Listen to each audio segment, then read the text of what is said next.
आई लक्ष्मी म्हणतात, घरातील या 5 गोष्टी कधीही इतरांना देऊ नयेत। आज आम्ही तुम्हाला आई लक्ष्मीची एक प्राचीन कथा सांगणार आहोत।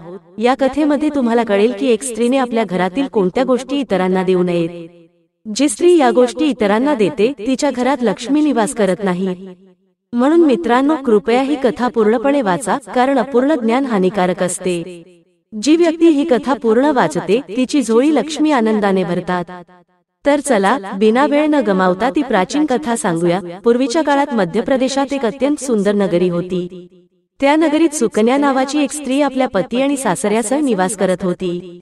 सुकन्या पतिव्रता नारी होती, जी सत्यधर्माचे पालन करणारी आणि गृहकार्यात दक्ष होती। सुकन्याचा स्वभाव अत्यंत दयाळू होता, ती सदैव इतरांची मदत करत असे।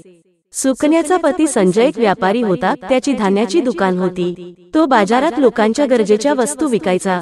सुकन्या आपल्या पतीवर खूप प्रेम करत असे आणि त्याला परमेश्वर मानून त्याची सेवा करत असे।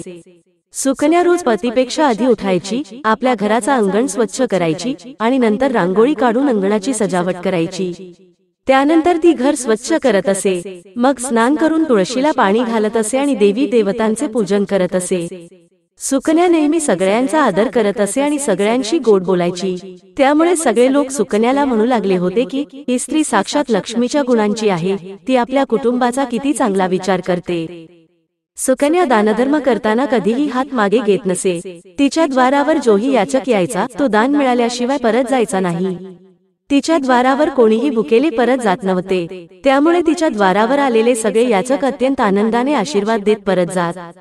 तसंच सुकन्या आपल्या शेजाऱ्यांनाही मदत करत असे। शेजारच्या गरिबांना आणि दुःखी लोकांना ती रोज अन्न देत असे। शेजाऱ्यांना लागणारी कोणतीही वस्तू ती विचार न करता देत असे, त्यामुळे शेजारी तिचा खूप आदर करत। ते म्हणायचे, अहो, ही सुकन्या तर साक्षात देवी आहे, साक्षात आई अन्नपूर्णा हिच्या रूपात जन्माला आली आहे। लोक जेव्हा सुकन्याची प्रशंसा करत तेव्हा ते तिच्या चांगल्या गुणांचं वर्णन करत। पण सुकन्या कधीही गर्व करत नसे, ती सगळ्यांशी आदराने आणि सन्मानाने बोलत असे। एके दिवशी सुकन्याची एक शेजारीण तिच्या घरी आली। सुकन्याने तिचे स्वागत केले आणि प्रेमाने विचारले, ताई, आमच्या घरी तुझे स्वागत आहे। आज कोणत्या कारणाने तू आली आहेस? तुला काही हवे असल्यास मला सांग, मी नक्कीच मदत करेन। सुकन्याची शेजारीण म्हणाली, सुकन्या ताई, आज माझ्या घरी खूप नातेवाईक आले आहेत, त्यांच्यासाठी मी जेवण बनवते आहे, म्हणून मी तुझ्याकडून रोटी बनवण्यासाठी चकला, बेलन आणि तवा मागायला आले आहे। जर तू मला हे काही वेळासाठी देऊ शकशील तर मोठी कृपा होईल। मी काम झाल्यावर लवकरच तुला परत करीन। सुकन्या म्हणाली, हे ताई, यात काय मोठी गोष्ट आहे? मला आता चकला, बेलन आणि तव्याची आवश्यकता नाही आहे, त्यामुळे तू ते घेऊन जा, मी लगेच तुला आणून देते। सुकन्या स्वयंपाकघरात जाऊन चकला, बेलन आणि तवा आणून शेजारीणीला दिले। शेजारीण म्हणाली, ताई, तुझं खूप खूप धन्यवाद, आज तू माझं काम सोपं केलंस। मी माझ्या पाहुण्यांना जेवण करून तुझं चकला बेलन परत करेन। सुकन्या म्हणाली, ताई, काळजी करू नकोस, तुझे काम झाल्यावर मला परत दे। त्या शेजारीणीने सुकन्याचे चकला, बेलन आणि तवा घेऊन गेली। थोड्या वेळाने एक अन्य स्त्री सुकन्याच्या घरी आली। सुकन्या तिचेही प्रेमाने स्वागत केले आणि विचारले, पधार ताई, आज तुझे कोणते काम आहे? संकोच न करता सांग, तुला काय हवे आहे? ती स्त्री म्हणाली, ताई, माझ्या घरात खूप घाण झाली आहे आणि घर साफ करण्यासाठी माझ्याकडे काहीही नाही, म्हणून मी तुझ्याकडून झाडू मागायला आले आहे। जर तुला काही समस्या नसल्यास कृपया मला झाडू दे। सुकन्याने विचार न करता म्हटले, हे ताई, फक्त झाडूच तर आहे, यात काय समस्या असणार? तू थांब, मी लगेच तुला झाडू आणून देते। सुकन्या घरात जाऊन झाडू आणली आणि ती स्त्रीला दिली। ती स्त्री झाडू घेऊन गेली। थोड्या वेळाने एक अन्य स्त्री सुकन्याच्या घरी आली। सुकन्या तिचेही प्रेमाने स्वागत केले। सुकन्या म्हणाली, पधार ताई, काय कारण आहे? आज माझ्या घरी कशासाठी आली आहेस? तुला काही हवे असल्यास निसंकोच सांग। ती स्त्री म्हणाली, सुकन्या ताई, तू खूप दयाळू आहेस, मी तुझ्याबद्दल खूप ऐकले आहे, तू सगळ्यांना मदत करतेस, त्यामुळे मी तुझ्याकडे एक छोटीशी मदत मागायला आले आहे। सुकन्या म्हणाली, ताई, संकोच करू नकोस, तुला काय हवे आहे ते सांग, मी नक्कीच मदत करेन। ती स्त्री म्हणाली, सुकन्या ताई, आज माझ्या मुलीला पाहायला मुलाकडचे लोक येत आहेत, त्यामुळे मला काळजी आहे। माझ्याकडे गहने नाहीत, त्यामुळे मी माझ्या मुलीला काय घालू? तिला चांगले कपडेही नाहीत, कृपया मला काही गहने आणि वस्त्र उधार दे, फक्त 1 दिवसासाठी। मुलाकडचे पाहून गेले की मी परत करीन। त्या स्त्रीची गोष्ट ऐकून सुकन्या म्हणाली, हे ताई, इतकीच गोष्ट आहे? तू काळजी करू नकोस, तुझी मुलगी माझ्या लहान ताईसारखी आहे, मी तिची मदत नक्कीच करेन. मी लगेच तुला गहने आणि साडी देऊ करते, जी घालून तुझी मुलगी राजकुमारीसारखी दिसेल. सुकन्या घरात जाऊन गहने आणि साडी आणली आणि त्या स्त्रीला दिली. ती स्त्री गहने आणि साडी घेऊन आनंदाने गेली. संध्याकाळ झाली आणि एक अन्य शेजारीण सुकन्याच्या घरी आली. सुकन्या तिचेही प्रेमाने स्वागत केले आणि विचारले, पधार ताई, आज कोणत्या कारणासाठी माझ्या घरी आली आहेस? ती शेजारीण म्हणाली, सुकन्या ताई, तू खूप दयाळू आहेस आणि सगळ्यांना मदत करतेस, त्यामुळे मी तुझ्याकडे आले आहे. माझं बाळ भुकेलं आहे आणि त्याला दूध पाजायला काही नाही, म्हणून मी तुझ्याकडून दूध मागायला आले होते. जर थोडं दूध मिळालं तर कृपा होईल. सुकन्या म्हणाली, अरे ताई, यात काय मोठी गोष्ट आहे? थांब, मी लगेच दूध आणून देते. सुकन्या स्वयंपाकघरात जाऊन दूध आणली आणि त्या स्त्रीला दिली. ती स्त्री दूध घेऊन आनंदाने गेली. सुकन्या सगळ्यांना मदत करून आपलं घरकाम करत होती. रात्री तिचा पती घरी आला.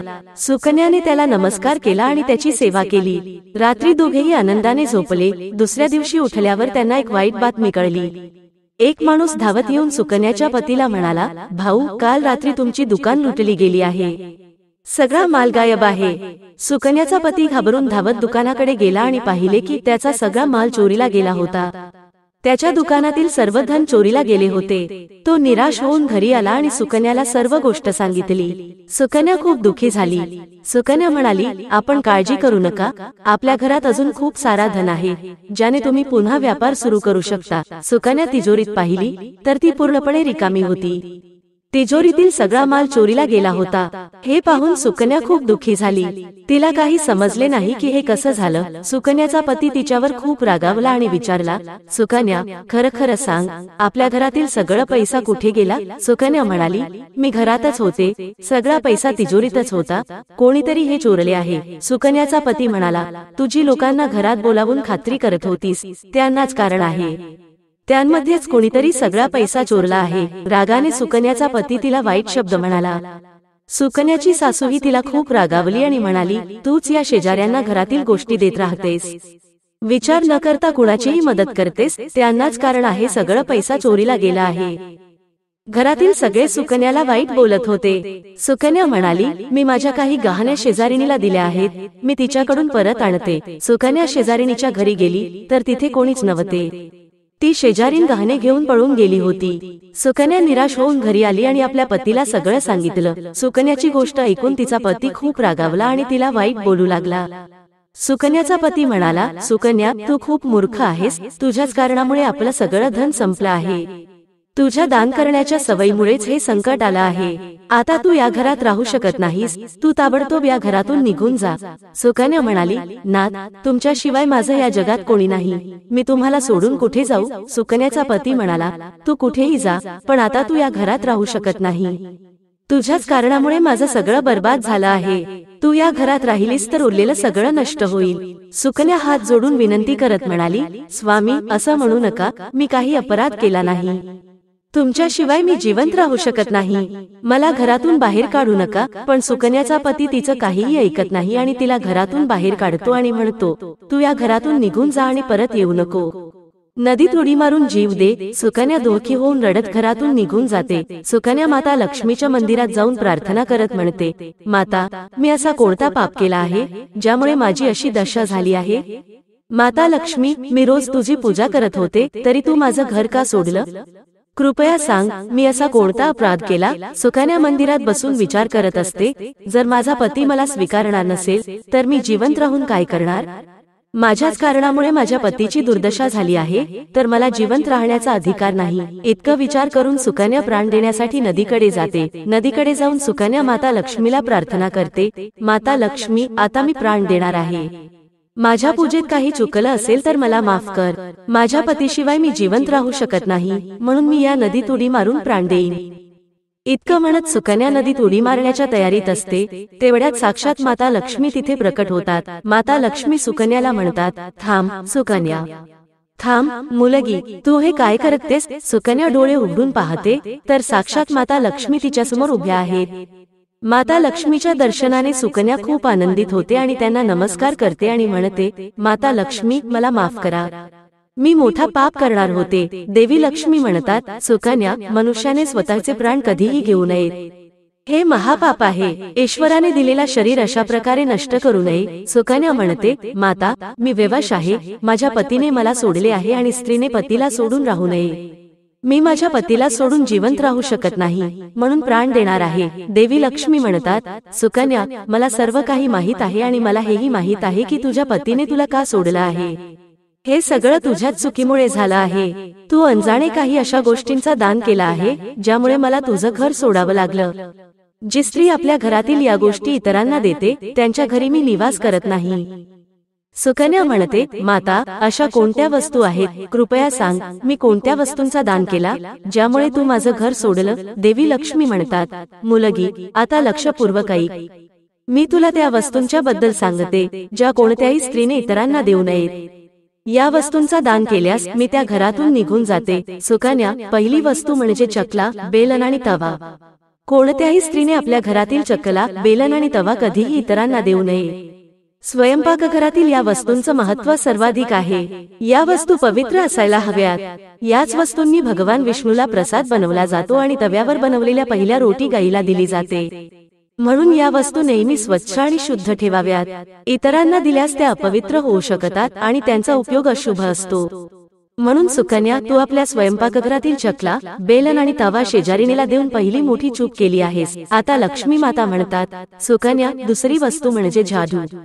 तू आपल्या शेजारीणीला घरातील झाडू दिली.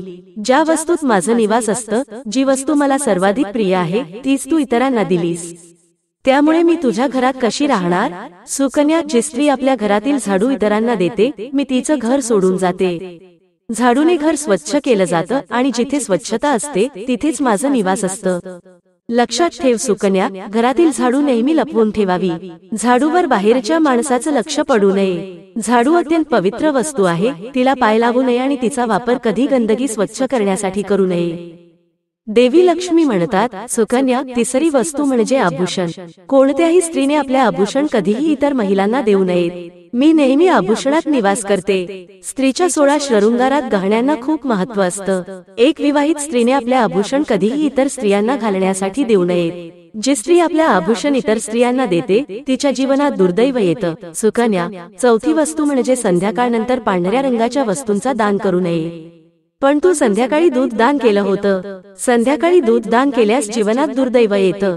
संध्याकाळी पांढऱ्या रंगाच्या वस्तू दान केल्यास मनुष्याच्या जीवनात अशुभ काल येतो. माता लक्ष्मी म्हणतात, सुकन्या, मी तुला त्या सर्व वस्तूंबद्दल सांगितलं आहे ज्यांचा दान करू नये. या वस्तू कधीही इतरांना उधार किंवा वापरासाठी देऊ नयेत. सुकन्या म्हणते, माता लक्ष्मी, माझ्याकडून मोठी चूक झाली. मी या गोष्टींपासून अनजान होते. कृपया मला माफ करा आणि आता मला प्रायश्चित्त करण्याचा उपाय सांगा. देवी लक्ष्मी म्हणतात, सुकन्या, तू प्रायश्चित्त आधीच केला आहेस, म्हणून आता तू घरी परत जा. मी तुला तुझं संपूर्ण वैभव आणि धनसंपत्ती परत देते. असं म्हणून माता लक्ष्मी त्या स्थानातून अदृश्य होतात. सुकन्या माता लक्ष्मीला धन्यवाद करते आणि घरी परत जाते. तिचा पती तिला शोधत तिच्याकडे येतो. तो सुकन्याच्या पाशी येऊन माफी मागतो आणि म्हणतो, सुकन्या, मला माफ कर. मी तुला खूप वाईट म्हटलं होतं. तू साक्षात देवीसारखी आहेस. माता लक्ष्मीच्या कृपेने आपलं सगळं धन वैभव परत मिळालं आहे. ज्यांनी आपलं धन चोरलं होतं त्यांनी आपलं धन परत दिलं आणि तुझं नाव घेऊन माफी मागितली आहे. हे ऐकून सुकन्या खूप आनंदित होते आणि आपल्या पतीसह घरी परत जाते. माता लक्ष्मीच्या कृपेने सुकन्याच्या घरात पुन्हा सुख समृद्धी येते आणि त्यानंतर सुकन्याने आपल्या घरातील या 4 गोष्टी कधीही इतरांना दिल्या नाहीत. तर मित्रांनो, आशा आहे की तुम्हाला ही कथा आवडली असेल. व्हिडिओला लाईक करा आणि कमेंटमध्ये जय माता लक्ष्मी नक्की लिहा. तसेच चॅनेलला सबस्क्राईब करा. धन्यवाद.